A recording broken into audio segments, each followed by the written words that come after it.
Quando eu entrei muito jovem ainda na polícia, né, na Polícia Civil, você entra com o estigma dos filmes americanos normalmente, né? Então, a ideia que você tem é de que os heróis sempre voltam para casa.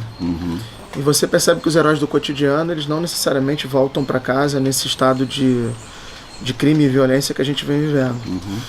E aí, na minha segunda operação policial, para ser mais exato, morreram 3 meninos.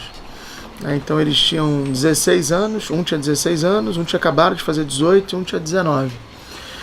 E eu vi no rosto de alguns policiais, de certa forma, um orgulho. Os meninos atiraram muito na gente, eram bandidos, eles estavam na condição de bandidos. Eles atiraram muito na gente e nós reproduzimos aquela lógica. No final daquela operação tinham 3 jovens mortos, um tinha 16 anos, um tinha acabado de fazer 18, um tinha 19. Eu vi no rosto de alguns policiais um certo orgulho. E não era orgulho porque nós tínhamos tirado a vida de alguém, assim, sabe? É orgulho de dever cumprido, né? Mais ou menos.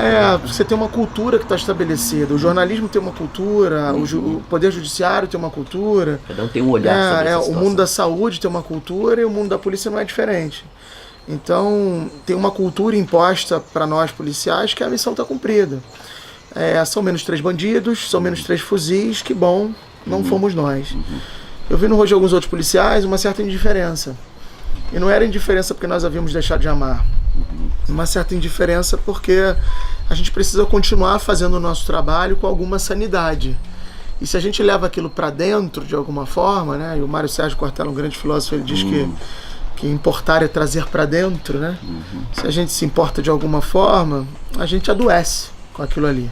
Porque não é natural que nós policiais, numa sociedade saudável, que não é o nosso caso, que a gente troque tiro com um menino de 16 anos.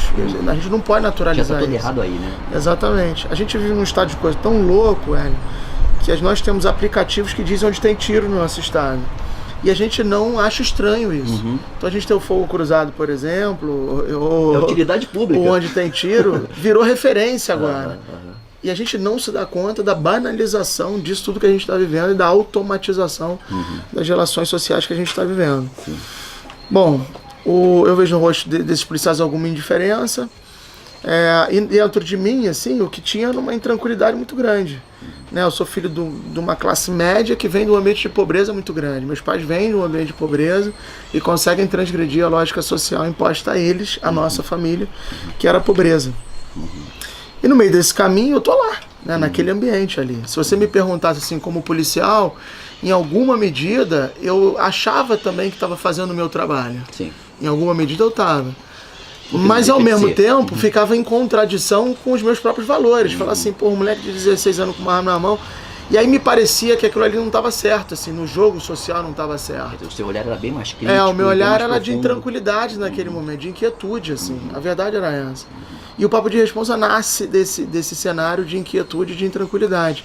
Na verdade, se você assim, se distanciar um pouco da ambiência policial, que te brutaliza, por vezes te desumaniza, e você subir um degrauzinho, você vai perceber que todo mundo ali é meio marionete desse sistema, desse mecanismo que a gente está estabelecido, entendeu? Aqueles meninos que estão ali, eles não pertencem ao chamado crime organizado. Crime organizado no nosso país, ele voa de primeira classe. A gente tem que ter coragem de dizer isso, de raciocinar sobre, de refletir sobre isso. Eles andam de helicóptero por aí, entendeu? Eles falam idiomas, eles têm barcos no litoral. Tem muitos carimbos no passaporte.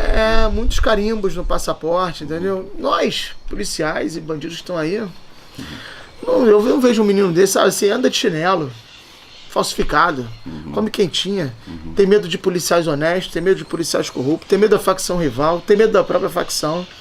Por vezes mora perto da praia e nunca foi à praia. Não é verdade que o crime organizado está ali, entendeu? Algum tipo de organização obviamente existe, mas crime organizado, ele ocupa outros espaços. A Lava Jato é um bom exemplo disso, né? Ela vem desvendando, né, quadrilhas que são muito mais organizadas do que esses meninos, moleques que estão por aí, bandidos e tal, chamados marginais. E são marginais mesmo, porque estão à margem de uma sociedade que impõe isso muitas vezes a eles. E não é justificar a pobreza com isso. Mas assim, voltando ao papo, o papo nasce nessa inquietude, né? De olhar para um lado. Eu me junto com outro policial naquele momento que tinha uma mesma inquietude, que tinha um perfil diferente do meu. Eu era muito operacional já, Sim. Passei muitos anos da minha vida em operações policiais e ele era mais administrativo, burocrático, mas tinha uma cabeça, continua tendo, muito intelectualizado e tal.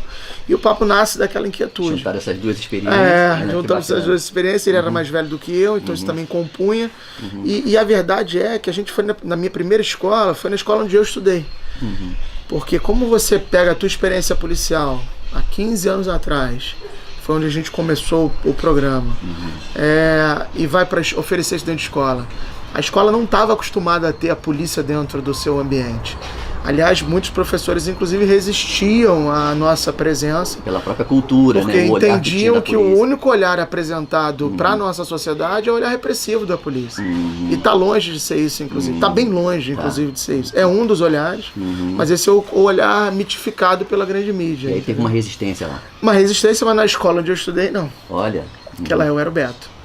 Eu não era o policial civil, eu não era o repressor, eu não era o opressor, né? Esses estigmas.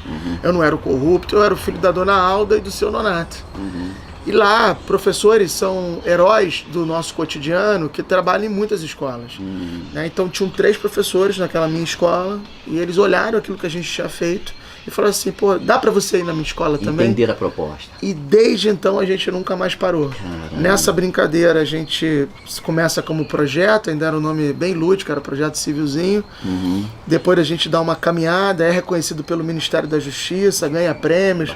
Né? Hoje a gente replica a metodologia na Polícia Civil do Rio Grande do Sul, na Polícia Civil do Espírito Santo. Acabamos de receber uma visita da Ouvidoria da Paraíba, de lá, da área de segurança pública de lá. Temos convite para replicar em Sergipe. Tem uma conversa boa caminhando no Rio Grande do Norte. Você está invadindo o Nordeste. Né? A gente fez uma conta de chegada, porque no início a gente tinha muita dificuldade de colher dados, porque a gente não queria ser entendido como alguém que queria informações. Né? Na verdade, a gente só queria um espaço para poder conversar com a juventude sobre as escolhas que eles estavam fazendo. Foi bem sacado. Entendeu? Então a gente já imagina que ao longo desses 15 anos, mais de 500 mil pessoas passaram pelo programa. Caramba.